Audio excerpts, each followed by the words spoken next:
Masih di Sapa Indonesia Malam bersama saya Friska Clarissa. Saudara, korupsi, kolusi, dan nepotisme masih jadi PR negeri ini. Para capres-cawapres adu gagasan untuk bisa memberantas korupsi.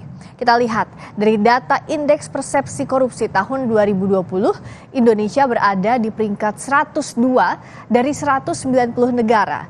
Di tahun 2021 menjadi 96, kemudian melonjak di peringkat 110 pada tahun 2022.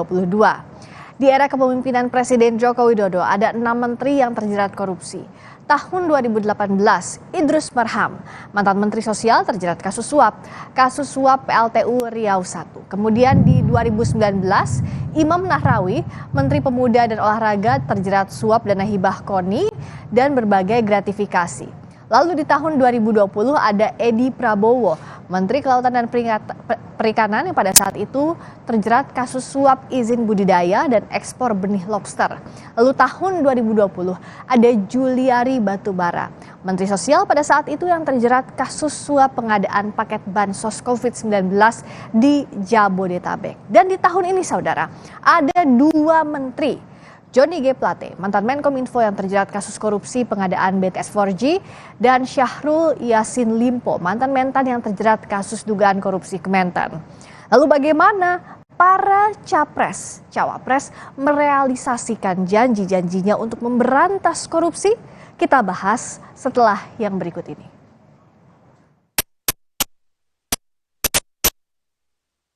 Ditetapkannya Ketua KPK Firly Bahuri sebagai tersangka kasus dugaan pemerasan ex-Mentan membuat citra institusi anti rasuah ternoda. Masalah korupsi merambah ke segala lini di negeri ini. Jajaran menteri juga tak luput dari jeratan korupsi.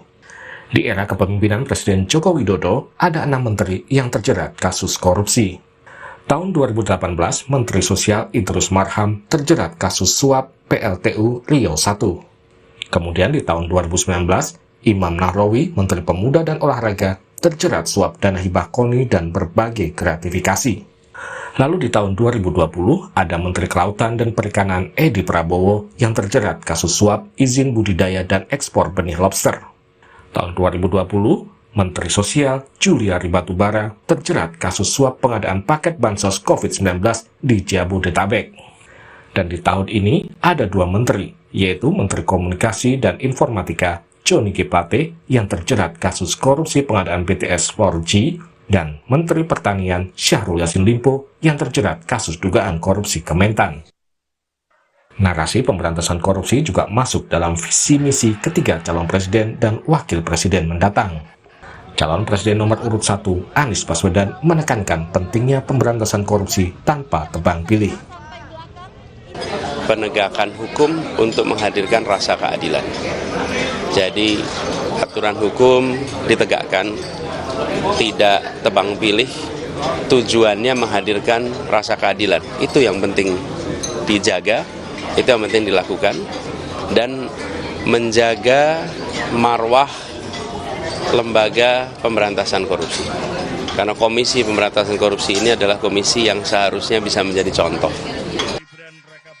Sementara pasangan Capres-Cawapres nomor urut 2 Prabowo Subianto, Gibran Rakabuming Raka berjanji membangun sistem pencegahan korupsi yang terstruktur. Prabowo dengan tegas menyebut tidak boleh ada pemimpin yang korupsi. Tidak boleh ada unsur pimpinan yang korupsi dari makan anak buah. Itu pantangan, itu pantang. Sementara itu, pasangan Capres-Cawapres nomor urut 3, Ganjar Pranowo Mahfud MD, punya komitmen memperkuat KPK bersama Kejaksaan dan Polri. Ganjar bersama Mahfud berjanji jika terpilih akan menyikat habis praktik korupsi, kolusi, dan nepotisme. Tapi ini alert buat kita semuanya bahwa kekuasaan itu punya kecenderungan korupsi. maka power tends to corrupt itu ada. Maka kami sampaikan tadi, ini harus disikat habis. Karena kalau kemudian kita penanganannya biasa-biasa saja, maka kita akan berkhianat pada yang disampaikan pada 98 waktu reformasi dulu. Komitmen memberantas korupsi tak bisa sekedar janji, namun perlu dibuktikan dan harus menjadi komitmen bersama. Tim Liputan, Kompas TV. Para capres-cawapres sudah beri janji berantas korupsi. Namun bagaimana janji ini bisa terrealisasi dan bukan hanya pencitraan semata? Kita bahas bersama Tama S. Langkun, juru bicara TPN Ganjar Mahfud, Wihadi Wianto, juru bicara TKN Prabowo Gibran, dan Saan Mustafa, juru bicara Timnas Amin. Tim Ses Amin, terima kasih sudah hadir. Selamat malam Kang Saan, Pak Wihadi, Mas Tama. Ya, selamat malam. Malam, Pak Rizka, Kang Wihadi. Malam, Malam. Selamat malam, saya dari nomor urut dulu deh. Kalau gitu saya ke Kang Saan. Gimana komitmen dari Amin untuk memberantas KKN yang realnya seperti apa sih Kang Saan? Sudah disampaikan calon Mas Anies ya, soal komitmen terkait dengan soal pemberantasan korupsi, KKN dan nepotisme. Tadi disampaikan bahwa pemberantasan korupsi yang tidak pilih dan harus memberikan rasa keadilan bagi semua. Nah, dari mana mulainya? Mas Anies sebagai calon presiden, Caimin sebagai wakil presiden, itu mengatakan akan mulai dari yang atas. Jadi pemberantasan korupsi itu harus dimulai dari yang paling atas. Karena kalau dimulai dari atas, dia diharapkan itu bisa terus ke yang bawah. Nggak mungkin misalnya kita mau komitmen untuk melakukan pemberantasan korupsi, itu mulai dari bawah. Nggak ada istilah rembesan dari bawah. Jadi di atas dulu. Jadi bisa merembes ke bawah, memberikan contoh, memberikan teladan, dan tentu juga memberikan efek jerah. Nah, kenapa itu penting? Nah, karena gini, dari waktu ke waktu, kita data 2015 misalnya, indeks persepsi korupsi kita itu 36 tahun 2015. Ya. Tahun 2020 naik indeks persepsi kita turun dari 3 menjadi 34 indeks persepsi kita. Tadi di kantor Mbak Priska mengatakan bahwa ada di rank ke 110 dari 90 tahun sebelumnya. Artinya memang dari waktu ke waktu indeks terkait dengan pemberantasan korupsi kita mengalami penurunan yang cukup signifikan. Ya. Dan ini tentu harus menjadi komitmen bersama membalikan, karena korupsi itu adalah bagian dari merusak tatanan negara kita. Jadi komitmen Amin dan kepihakan Amin itu jelas. Jadi mulai dari atas untuk memberikan pesan ke paling bawah, dan yang kedua keberpihakan terhadap rasa keadilan. Jadi tebang pilih, pertimbangan politis dan sebagainya, akhirnya di problem. Sekarang misalnya ada problem misalnya KPK, di mana ketuanya jadi tersangka. Ada yang mundur juga, misalnya ada Menteri Hukum dan HAM sudah jadi tersangka tapi mundur. Ini juga belum mundur. Dan tentu ini jadi yang tidak baik berupaya-upaya pemberantasan korupsi kita. Ya, oke. Nah, tadi catatan dari Kang Saan. Kalau Pak Wihadi gimana melihatnya? Terakhir, misalnya Ketua KPK jadi tersangka, Menteri Jokowi juga beberapa kali terjerat korupsi. Apa yang bisa Pak Prabowo dan Mas Gibran janjikan kalau misalnya terpilih terkait dengan korupsi ini? Jadi begini, kalau kita bicara mengenai masalah korupsi, ini kan kita tidak bicara mengenai masalah seberapa banyak yang ditangkap. Tetapi kita bicara bagaimana yang namanya edukasi terhadap masalah korupsi itu, yang dimana masyarakat bisa teredukasi bahwa tidak melakukan korupsi. Dan ini dimulai dari para pejabat tinggi yang seperti disampaikan oleh Pak Prabowo, bahwa pejabat tinggi itu tidak pantang untuk korupsi. Nah, artinya dengan edukasi yang diberikan kepada masyarakat, maka hal tersebut dapat mencegah adanya suatu tindak daripada korupsi. Nah, ini memang disinilah dalam asta cita kita, asta cita Pak Prabowo dan Gibran itu mengatakan bahwa kita akan mengedukasi kepada generasi muda tentang bagaimana masalah korupsi, bagaimana bahaya korupsi terhadap pembangunan. Dan ini adalah sesuatu hal yang diinginkan oleh masyarakat kita untuk tidak mengatakan bahwa korupsi itu adalah sesuatu hal yang biasa. Ini yang harus di-educate pada masyarakat. Korupsi itu tidak boleh lagi terjadi dimanapun. Tidak hanya di sektor swasta, tidak hanya sektor pemerintah, tetapi sektor swasta pun itu tidak dilakukan korupsi. Nah, inilah yang menjadi masyarakat kita akan terbebas korupsi. Nah, dengan adanya suatu hal yang demikian, maka pemerintah ini tentunya akan memberikan suatu effort di mana korupsi ini akan menjadi sesuatu hal yang tabu. Nah, kalau ini sudah terjadi, maka masyarakat tidak akan lagi melakukan korupsi. Nah, tentunya untuk kedepannya, selain dengan edukasi ini, tentunya dengan pemberantasan yang sudah ada ini tetap harus dijalankan. Nah, pemberantasan kita, konsentrasi pemberantasan yang mungkin kita harus berikan kepada KPK yang saat ini sudah ada, dan juga kepada memperkuat kepolisian dan memperkuat kejaksaan juga untuk pemberantasan korupsi.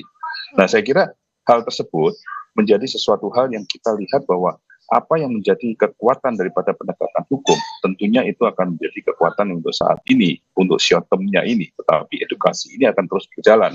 Nah, jadi saya kira permasalahan yang menjadi concern kita juga adalah pemberantasan korupsi di sektor-sektor yang berhubungan langsung dengan masyarakat dan kepada sumber daya alam. Nah, ini yang menjadi konsentrasi daripada pemberantasan korupsi, bahwa itu tidak boleh ada suatu korupsi seperti di sektor perhubungan, di sektor pangan, dan juga di sektor-sektor tambang, mineral, dan segala macam. Ini adalah sesuatu hal yang tidak boleh ada satu korupsi. Nah, tentunya ini adalah sejalan dengan apa yang dilakukan dalam masalah edukasi kepada masyarakat. Jadi inilah suatu program yang memang harus dilakukan untuk kedepannya suatu negara yang bebas korupsi. Kalau dari Mas Tama, yang sekarang juga masih ada di lingkaran pemerintahan, apa sih sebenarnya problem pemberantasan korupsi dan apa yang harus dievaluasi? Ya, tentu saja tadi yang Mbak Priska sampaikan, yang kemudian juga tadi Kompas sudah memberikan review begitu, adalah soal IPK tadi. IPK bahwa kemudian hari ini itu kita yang paling rendah sejak tahun 2015.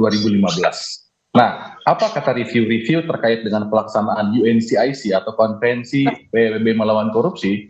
Itu adalah soal regulasi di Indonesia yang memang belum memenuhi syarat. Apa saja? Misalnya, Undang-Undang Tindak Pidana Korupsi kita itu terakhir direview atau direvisi tahun 2001. Ini sudah tahun 2023, itu hampir 23 tahun, itu belum ada perbaikan, padahal ada 7 jenis tindak pidana yang belum masuk. Misalnya apa? Perdagangan pengaruh, kemudian ada bicara soal illicit enrichment, dan lain sebagainya. Nah, dalam konteks ini tentu saja yang kita tawarkan berdasarkan dokumen yang kita sampaikan kepada publik adalah merevisi regulasinya. Termasuk, Mbak, soal undang-undang perampasan aset. Kita belum punya itu.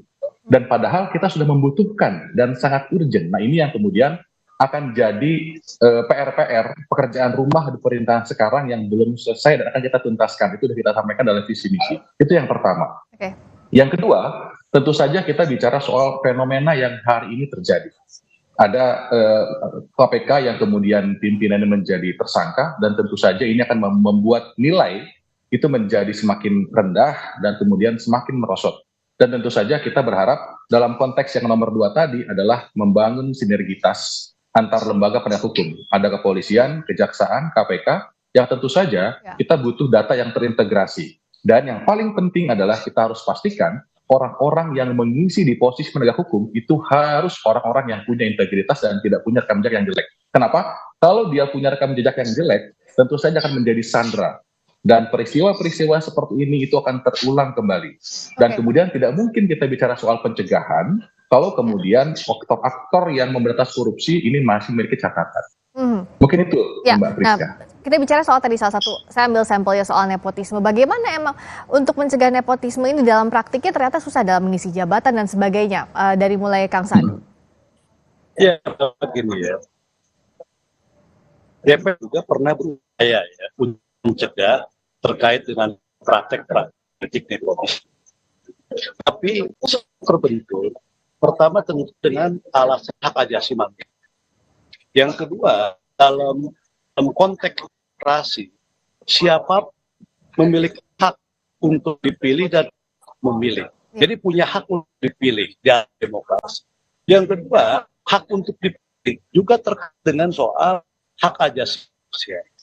Dua ini menjadi hambat dalam dari sisi persepsi, regulasi, ini yang menjadi faktor penghambat. Tapi ada satu hal dalam alam demokrasi itu bukan melarang anak siapa menjadi apa dan meneruskan misalnya cita-cita politik dari orang tua dan sebagainya. Nah, yang paling penting adalah supaya tetap kita menghargai asasi manusia, kita juga tetap menjunjung nilai demokrasi yang memberikan kesempatan siapapun dulu, tapi ada aspek akuntabilitas. Aspek akuntabilitas itu penting. Jadi misalnya ketika tetap bahwa elektorokrasi itu ke depan dengan semangat akuntabilitas pertanggungjawaban.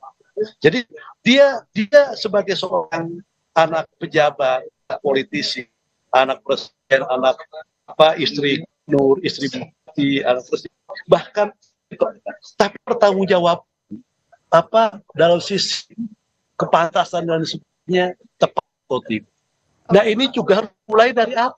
Kalau mengabaikan yang namanya akuntabilitas, maka ke bawahnya terjadi fenomena yang namanya politik dinasti, nepotisme lah.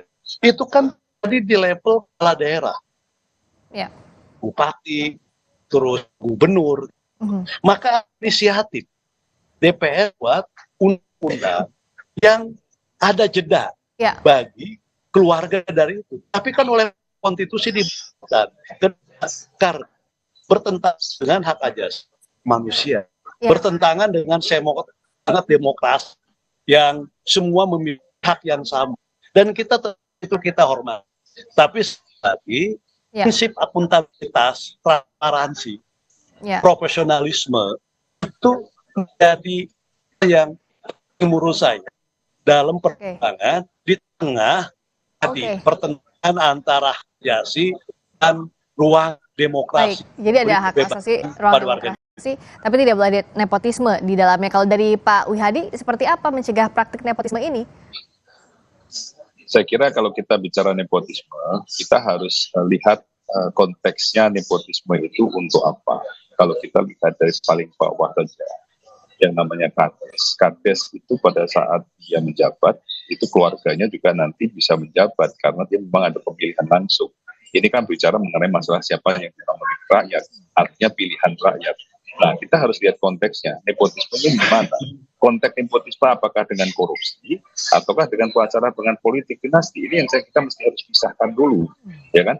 Kalau kita bicara mengenai nepotisme dalam satu korupsi, itu tentunya berbeda karena kita bicara mengenai masalah di sini adalah bicara masalah korupsi. Artinya kalau kita dari awal, pada saat awal reformasi, kita mengatakan bahwa kita memberantas KKN, korupsi, kolusi, dan nepotisme. Tentunya bahwa ini adalah permasalahan di mana suatu pengaruh daripada keluarga atau pengaruh daripada hubungan untuk meningkatkan nepotisme, sehingga menghasilkan sesuatu persekongkolan.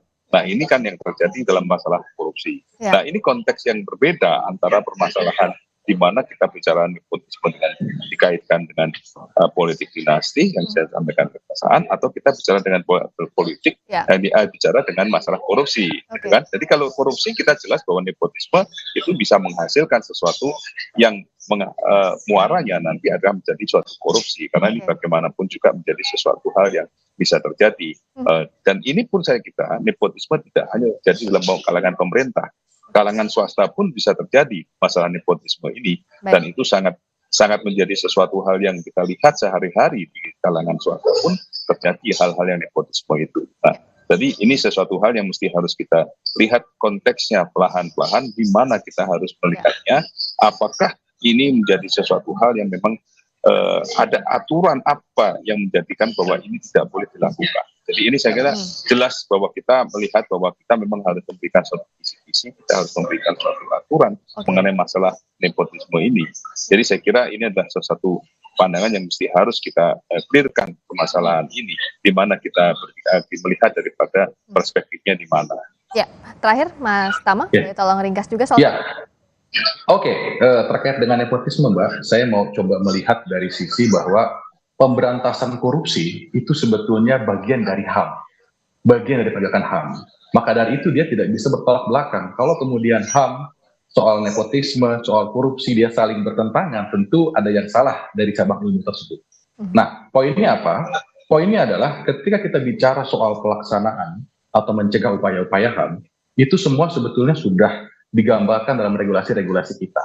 Misalnya ada istilah yang namanya COI atau conflict of interest. Dalam undang-undang tindak pidana korupsi itu ada. Nah, dalam pelaksanaan sebagai hakim MK pun juga ada. Buktinya apa? Ketika ada konteks COI tadi, MK memutus ketua MK, kemudian dia dipecat. Kira-kira begitu, dari jabatan sebagai ketua MK.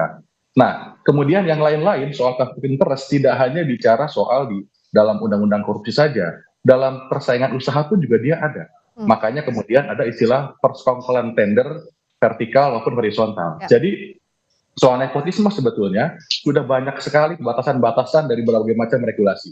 Kuncinya Mbak, itu ada pada komitmen pimpinan. Nah, inilah kemudian yang kita tawarkan dengan level seperti Prof. Mahfud MD, kemudian Ganjar Pranowo yang secara rekam jejak dia clear. Saya rasa itu salah satu jawaban di luar dari perbaikan regulasi. Adalah komitmen dari pimpinannya, komitmen dari capresnya. Itu kunci untuk mengatasi soal isu nepotisme dan pemberantasan korupsi. Baik, kita akan terus dalami dan uji apa yang jadi janji masing-masing capres soal korupsi terutama. Terima kasih atas waktunya Mas Tama S. Langkun, juru bicara TPN Ganjar Mahfud. Terima kasih Pak Wihadi Terima kasih. juru bicara TKN Prabowo Gibran. Terima kasih Kang Saan, Mas Wihadi. juru bicara Mas Amin. Terima kasih. Telah bergabung di Sapa Indonesia Malam. Berikutnya sahabat dari